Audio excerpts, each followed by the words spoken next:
Shalom Akim, Yahweh, Bashim, Yahushua, Bashim, Kwakadash, double honors and salutations to the elders and apostles of Group Mr. Underworld Worlds, but I'm Nasha DC Camp, with another lesson, to edify the Akim during the work of Yahweh, Shema Shai, sincerity and truth. So you can see on the scripture, the screen, man, the scriptures, Ezekiel the 38th chapter talks about, Gog, Magog, Gomer, Cush. It's all coming to pass. You can't run away from it, man. Some serious times we're living in. Fulfillment of prophecy. Let you know the scriptures is on point, man. So this Turkey Somalia relations, and then I'm also gonna play another video which I downloaded, a couple of minutes back because it's always something going on, man. With regards to the prophecies of Yahweh Shemi Shai. So I'll upload this video and I got a quick preset. This base in the Somali capital city of Mogadishu is now the biggest military post and training camp Turkey has overseas. The Turkish government began its construction in March 2015 with a budget of $50 million.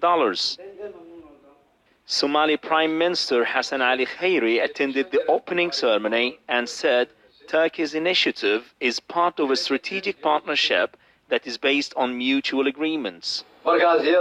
This military base will definitely help rehabilitate the country's armed forces and boost our capabilities to combat the terrorist groups. The military compound contains 3 military schools, dormitories and depots over an area of 4 square kilometers.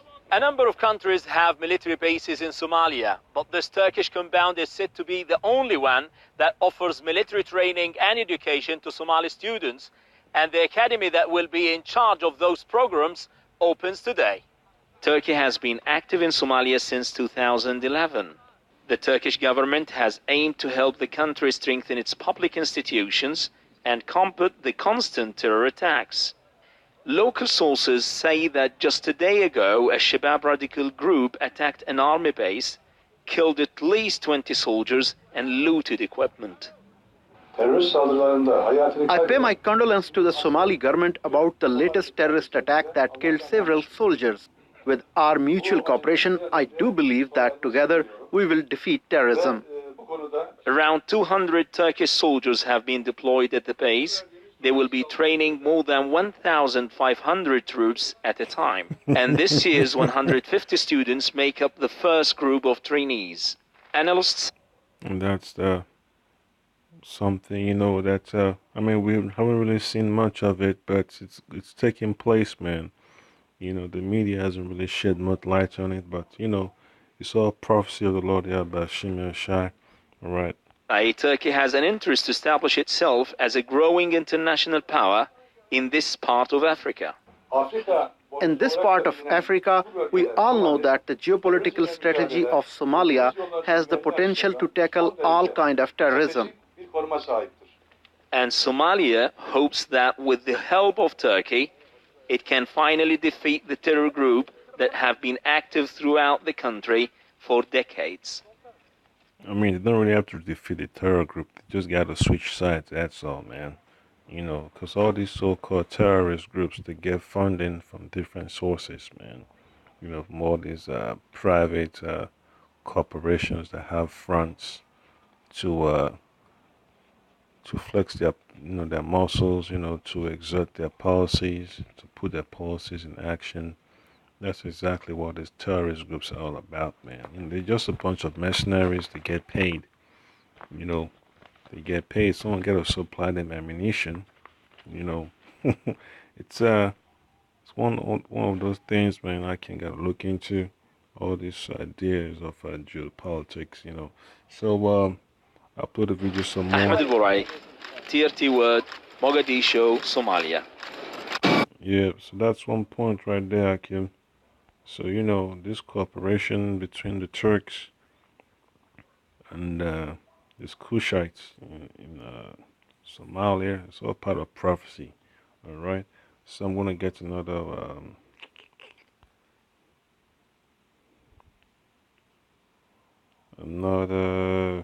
video Yeah, just bear with me. I'm gonna pull it up real quick. Actually, it's in the history. All right, this right here. These men are former fighters for the Ogaden National Liberation Front, which has waged a 3-decade conflict in eastern Ethiopia. The group recently signed a peace deal with the Ethiopian government. Up to 2,000 fighters have now disarmed and are preparing for reintegration into society. I'm happy that the people of this region are finally united. Our presence here doesn't mean we have relinquished our objectives and demands. We have just chosen to seek our rights peacefully. At the end of their training here at the regional capital Jigjiga, the former rebels will have a choice between returning to civilian life or joining regional or federal security forces. We are giving them lessons to help them reintegrate. What happens from now on depends on their choices. For almost 30 years, the Ogaden region of eastern Ethiopia has been the epicenter of a bitter separatist war that pitted impoverished nomads against one of the biggest armies in Africa.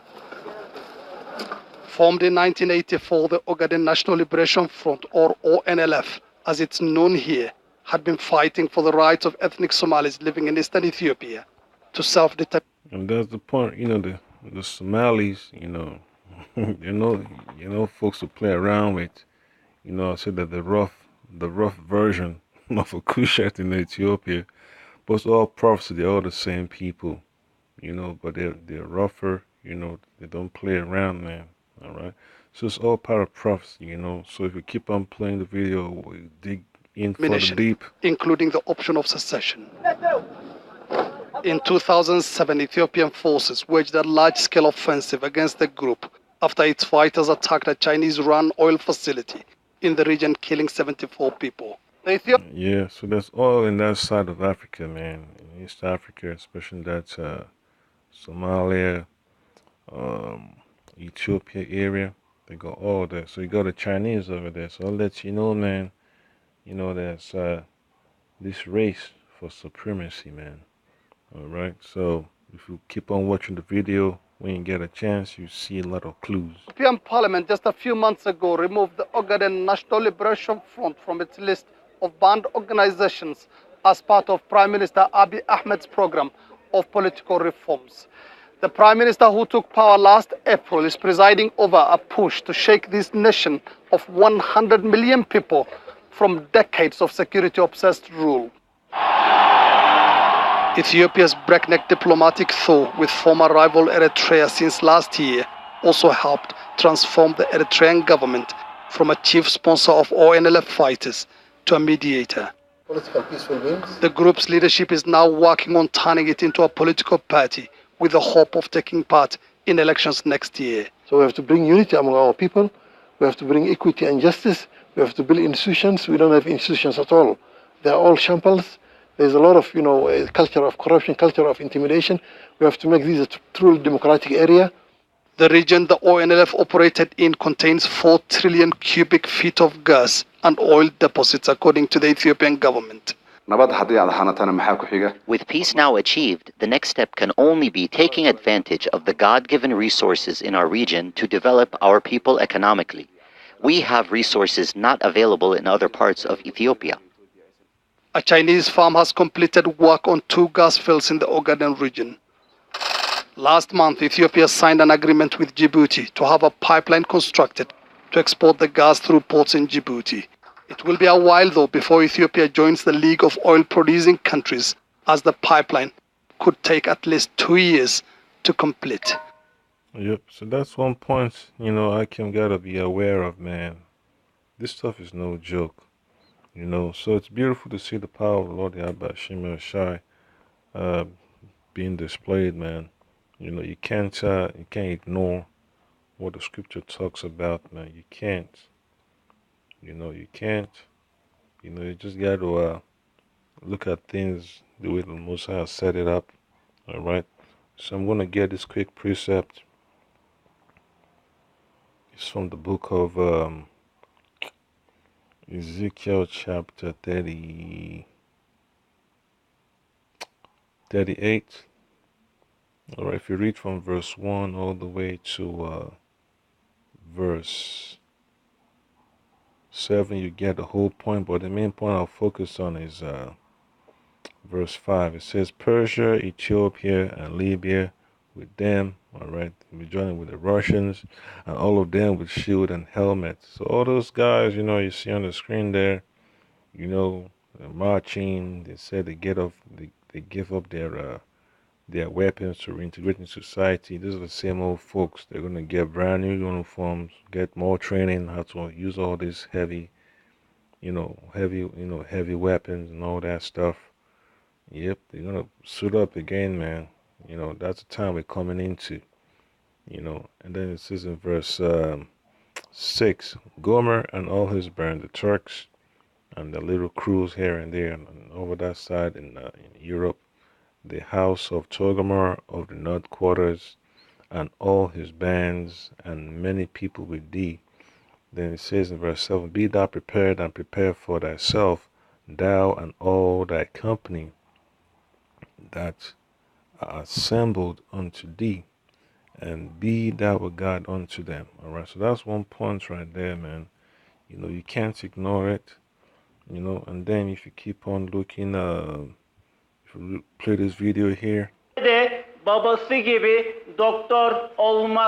is Mogadishu's first Turkish school. More than 100 students here learn Turkish, Arabic, English, along with other core subjects. Around a third of the children are housed, fed, and educated for free. The United Nations won't move its staff to Mogadishu. It says it's too dangerous. But Turkish teachers have gone even further and brought their families to live in the city. I think we are a little crazy because really there is security problems here. Really, every day there are some bombs, some parts of Mogadishu. But we must help here. The turning point came in August last year when Turkey's Prime Minister Recep Tayyip Erdogan travelled to Mogadishu with his wife. He was the first non-African leader to do so in almost 20 years, and he promised to help. 6 months later, and Turkey has opened an embassy and built new camps like this one on Mogadishu's coastline. And these are all old videos, Akim. So I'll just leave it right there, So it's all part of prophecy come to pass because the Lord Yahweh Shah is extending the influence of the house of Gomer, and they're also down with the Russians, they're also down with the Iranians, and hey, Venezuela is also part of the equation too, so you can't run away from their situation, man. You can't turn a blind eye to it. The elites know it, man. The elites got the whole earth mapped out. They know where the oil deposits are. They know where the natural gas deposits are. Because they got the technology to find it out. Even the so-called Chinese know. The so-called Russians know. All right. So it's a beautiful thing, man. And it's just one thing you have to understand, man. All these little things is just another build-up to World War III. All right. So I just say, Ka halal Yahweh Shem Yahushua Shem Kwadash. To the elders of the Apostle of Gilbert Strong, well, Shalom, Akim. Just keep your eyes open, man. Little clips like this, man. Whether it's like from 10 years ago, 2 hours ago, they all add up. It's all part of prophecy. Once you see it, just take notes. All right, Akim, Shalom.